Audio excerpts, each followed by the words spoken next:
ఎన్నో సినిమాల్లో వైవిధ్యమైన పాత్రలో నటించిన నటి శ్రీవిద్య గారు మలయాళం, తమిళ్, తెలుగు, కన్నడ, హిందీ భాషల్లో సినిమాలు చేశారు. 40 ఏళ్ల కెరీర్‌లో 800కు పైగా సినిమాలు చేసిన శ్రీవిద్య గారు తెలుగులో 'ఇంద్రుడు చంద్రుడు', 'కొండవీటి దొంగ', 'బలరామకృష్ణులు', 'బంగారు బుల్లోడు', 'తాలి', 'చిన్నబ్బాయి' వంటి 50 సినిమాల్లో నటించారు. కమల్ హాసన్ గారి తండ్రి శ్రీనివాసన్ గారి దగ్గరే నా బాల్యమంతా గడిచింది. మా 2 కుటుంబాల్లో చిన్నతనం నుంచే కమల్‌కి, నాకు పెళ్లి చేయాలని అనుకునేవి. కమల్ చిన్న చిన్న వేషాలు వేస్తూ హీరో అయ్యాడు. టీనేజ్ వయసు నుంచి మా ఇద్దరికీ ఒకరంటే ఒకరికి చచ్చేంత ఇష్టం. మేము ప్రేమలో ఉన్న సంగతి మా కుటుంబాలకే కాదు, ఇండస్ట్రీలో చాలా మందికి తెలుసు. కమల్ హాసన్ నాకంటే 6 నెలలు చిన్న. అయినా సరే మా ప్రేమకు వయసు అడ్డంకి కాలేదు. 22 ఏళ్లు వచ్చినప్పుడు ఇక పెళ్లి చేసుకోవాలనుకున్నాం. అయితే మా అమ్మ ఇప్పుడే పెళ్లి ఎందుకని సలహా ఇచ్చింది. ఇద్దరూ ఇంకో 5 ఏళ్లు వేచి చూడండి. కెరీర్‌లో ఇప్పుడే ఎదుగుతున్నారు. సినిమాల్లో స్థిరమైన చోటు దక్కించుకున్న తరువాత పెళ్లి చేసుకుంటే ఎలాంటి ఇబ్బంది ఉండదని సలహా ఇచ్చింది. పెళ్లికి ఇప్పుడే తొందరేంటని చెప్పింది.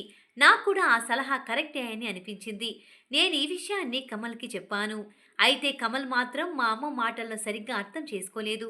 తనతో పెళ్లి ఇష్టం లేకనే ఇలా చెబుతుందని అనుకున్నాడు. ఆ సంఘటన తర్వాత చాలా రోజులు నాతో మాట్లాడలేదు. వాణి గణపతిని పెళ్లి చేసుకున్నాడు. మా అమ్మ కూడా అదే ఏడాది నాకు పెళ్లి చేసింది. కానీ నేను సర్దుకోలేకపోయాను. 2 ఏళ్లకే విడాకులు తీసుకోవాల్సి వచ్చిందంటూ చెప్పుకొచ్చింది శ్రీవిద్య గారు. నటిగానే కాకుండా ప్లేబ్యాక్ సింగర్‌గా కూడా పాటలు పాడింది. కమల్ హాసన్ గారితో బ్రేకప్ తర్వాత డైరెక్టర్ భరతన్‌తో ప్రేమలో పడింది శ్రీవిద్య. అయితే వీళ్ళిద్దరి ప్రేమ కూడా పెళ్లి దాకా వెళ్ళలేదు.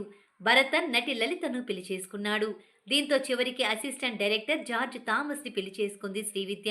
ఈ పెళ్లి శ్రీవిద్య తల్లిదండ్రులకు ఇష్టం లేదు. పెళ్లికి ముందు బాప్టిజం కూడా తీసుకున్న శ్రీవిద్య పెళ్లి తరువాత సినిమాలు మానేయాలని అనుకుంది. అయితే కుటుంబ ఆర్థిక పరిస్థితి దిగజారటంతో సినిమాలు చేయాల్సిందిగా భార్యను ఒత్తిడి చేశాడు జార్జ్ థామ్సన్. దీంతో మళ్లీ సినిమాల్లోకి వచ్చిన శ్రీవిద్య గారు భర్త వేరే అమ్మాయిలతో జల్సాలు చేస్తూ డబ్బులు తగలేస్తున్నా అని తెలుసుకుంది. భర్త నిజ స్వరూపం తెలుసుకుని అతన్ని పెళ్లి చేసుకుని తప్పు చేసుకున్నామని గ్రహించి విడాకులిచ్చేసింది. విడాకుల సమయంలో ఆమె ఎన్నో ఏళ్లు సంపాదించుకున్న ఆస్తులు, డబ్బులు, నగలు, బహుమతులు కూడా కోల్పోయింది శ్రీవిద్య గారు. అపూర్వ సోదరులు సినిమాలో కమల్ హాసన్ గారికి తల్లిగా నటించింది శ్రీవిద్య.